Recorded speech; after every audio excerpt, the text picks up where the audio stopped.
Rochexpo.tv toujours en direct avec vous pendant ces 11 jours de foire, 89e édition de la foire.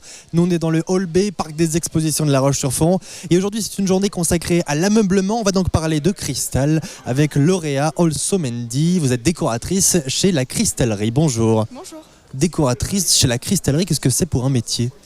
En fait, moi, principalement, ce que je fais, c'est que je fais de la peinture sur verre et cristal. D'accord. Voilà. Et je fais Alors parlez bien dans votre micro parce que comme ça fait beaucoup de bruit dans un salon, qu'on vous entende correctement.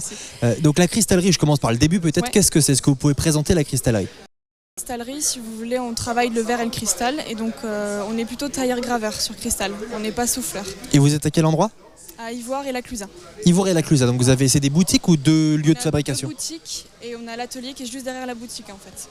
D'accord. Voilà. Donc à chaque fois, un atelier, une boutique. Voilà, on peut voir en train de travailler quand on vient à la boutique. Et donc vous êtes présent sur la foire et vous exposez vos créations. Voilà. Je propose qu'on les voit en images, comme ça vous allez nous commenter ces différentes créations. On voit là ce qu'on a tourné ce matin sur votre stand. Comment ça s'appelle ? Ce sont des bougies qu'on voit, les boules ? Alors, ce sont des lampes à huile. Des lampes à huile. Qui sont soufflées bouche et qui sont peintes dans l'atelier. Et donc c'est le travail que je fais en fait principalement. D'accord, donc votre travail est de faire en sorte que les motifs soient différents à l'intérieur, voilà, c'est exactement, ça ? Exactement, voilà. J'essaie d'associer les couleurs, je mets de la feuille d'argent, de la feuille d'or à l'intérieur. Voilà, alors expliquez-nous parce qu'on visualise pas du tout comment ça peut fonctionner, comment on fabrique une lampe à huile comme celle qu'on voit sur les images qu'on voit juste à l'instant. Donc c'est le souffleur qui fait ce travail-là, donc moi je ne sais pas le faire.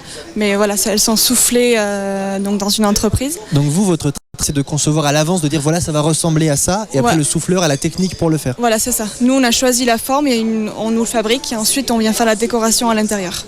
D'accord. Voilà. Et donc les matériaux qu'on utilise, c'est quoi exactement ? Vous avez parlé de feuilles de... Voilà, j'utilise de la feuille d'or, de la feuille d'argent.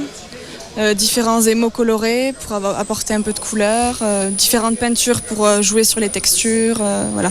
J'essaie un peu d'assembler comme j'ai envie pour avoir une belle harmonie dans la lampe. Mais comment vous pouvez prévoir à l'avance ce que ça va rendre ? On peut ou pas ? On peut, à force d'en faire, on arrive à peu près à prévoir ce que ça va donner, mais on a des surprises, on a toujours des surprises. Et c'est ça qui est intéressant. Au souffleur, vous lui donnez une sorte de mixture, un mélange, et puis oui. Après, lui, il fait le travail. C'est ça. D'accord. Voilà. Et donc on peut dire que chez vous, à la cristallerie, il n'y a pas un produit pareil. C'est pas possible de faire deux fois la même chose. On peut pas. On peut jamais. Moi, par exemple, dans ce que je fais, je peux jamais reproduire à l'identique tel que je l'ai déjà fait. J'arrive à aller au plus près, mais je peux pas faire exactement pareil. C'est pas possible. C'est toujours des pièces uniques en fait. Et comment vous arrivez à entre guillemets innover, c'est-à-dire à inventer des choses qui n'ont pas été faites avant ? Comment on peut être créatif en cristallerie ? J'essaie de regarder un peu ce qui se fait sur le moment, les couleurs qui sont beaucoup utilisées dans la décoration intérieure. Voilà, j'essaie de me renseigner, regarder un peu ce que les artistes font. Voilà, j'essaie de varier comme ça. Mais... Et on peut tout mettre comme matériau ? Il n'y a pas de limite ou il y a des choses qu'on ne peut pas faire du tout ? On peut pas tout mettre. Faut arriver à pouvoir coller sur la paroi en fait. D'accord. C'est ça qui est le plus difficile. Si je veux intégrer un matériau très lourd, il faut que je puisse le coller dedans. Donc des fois ça marche pas. Des fois ça marche pas. On fait des tests aussi. Voilà, je fais beaucoup de tests et voilà. Très concrètement, combien de temps ça met pour faire une lampe à huile comme celle qu'on a vue sur les images ? À peu près une vingtaine de minutes. Ça dépend du nombre d'étapes que j'ai, du temps de séchage aussi. Parce qu'il faut que ça sèche bien sûr entre chaque étape. Donc, mais une vingtaine de minutes, c'est votre travail à vous ou c'est l'ensemble de la création ? C'est mon travail à moi, d'accord. Au niveau de la décoration. Et l'ensemble de la création, si on cumule toutes les... Il y a deux compétences, c'est souffleur et puis votre travail à vous. Souffleur et décorateur. Le souffleur, je sais pas à peu près combien de temps il doit mettre à faire une lampe. Peut-être une demi-heure voilà, par lampe à peu près. Quoi. D'accord, donc il faut compter une heure, si on résume, c'est à peu près une heure par lampe. Vraiment pour l'avoir totalement fini. Ouais.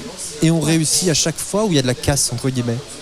Il peut y avoir de la casse, mais bon, c'est quand même assez épais, donc c'est quand même assez costaud. Ouais.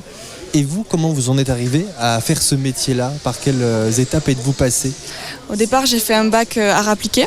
D'accord. Donc c'est là que j'ai découvert un peu le travail de la couleur, tout ce qui était manuel. Et donc ensuite, je suis partie faire un diplôme des métiers d'art donc dans le verre et le cristal. D'accord. J'ai appris à souffler, j'ai appris à faire un peu toutes les techniques dans le verre et le cristal. Et donc ensuite, je suis venue en Haute-Savoie et j'ai fait un apprentissage dans cette entreprise-là. D'accord, et donc après vous avez... Et maintenant, je travaille là. Etc. Donc vous travaillez à la Cristallerie, vous travaillez donc à la Clusaz ou Ivoire, vous ? Les deux. Les deux, d'accord. Oui. Je fais la saison d'été à Ivoire et la saison d'hiver à la Clusaz. Oui, forcément, c'est l'avantage d'avoir deux boutiques et deux saisons fortes, une l'été, une l'hiver. Et donc, pour parler un petit peu de la foire, sur ce parc des expositions, vous proposez tous les types de créations où il y a des choses que vous ne pouvez pas du tout emmener ici et qui donc du coup sont à voir en boutique. On essaie de proposer un ensemble assez varié de ce qu'on a dans la boutique. Il y a des éléments qu'on peut pas apporter, par exemple les luminaires, on ne peut pas les installer selon la place qu'on a sur le stand.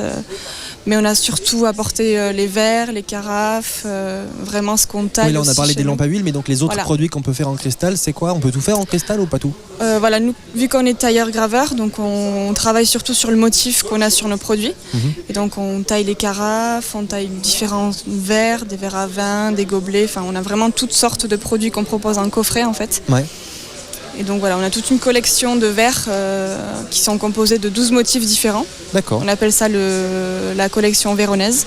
D'accord. Et voilà, donc que vous renouvelez régulièrement ou il y a des collections? Non, il y a 2 séries qui sont tout le temps présentes. Et ce sont des collections qu'on suit. Donc voilà, les gens peuvent acheter à l'unité, peuvent faire leur collection petit à petit. Et est-ce que ça existe le sur-mesure à la cristallerie? Est-ce qu'on peut arriver en disant tiens, moi j'aimerais vraiment ça? Est-ce que c'est possible de le faire? Ou est-ce que ce sont que des choses que vous avez déjà proposées? Oui, on peut après faire à la demande du client, il n'y a pas de souci. Vu que vous avez l'atelier à côté, c'est possible? Voilà, on a l'atelier à côté, donc on a différents outils. On peut graver, donc on peut faire des portraits, on peut faire des dessins. Vraiment, on peut aller assez précisément selon la demande du client, oui. Est-ce que cette foire internationale représente une clientèle très importante pour vous? Est-ce que vous vendez beaucoup pendant la foire ou est-ce que c'est plus une vitrine pour que les gens viennent vous retrouver en boutique dans la région? On vend pas mal, ça fait la 2e année qu'on fait, donc pour l'instant on a des clients qui reviennent d'une année sur l'autre déjà. On commence à avoir une clientèle au niveau de la foire. Donc ça permet de fidéliser la foire aussi. Voilà, c'est surtout pour se faire connaître aussi au début et pour étendre un petit peu... on est ravis en tout cas d'avoir pu vous connaître un peu mieux. Lauréat, merci d'être venu nous présenter la cristallerie. Ça se trouve donc dans le hall. Dans quel hall de la foire? J'ai oublié le nom aussi, je sais plus, mais c'est le H et c'est en bas des escalators. Voilà, en bas des escalators. Merci beaucoup d'être passé sur le plateau de la Web TV. On revient en direct sur rochexpo.tv dans un instant, cette journée consacrée à l'ameublement. A tout de suite.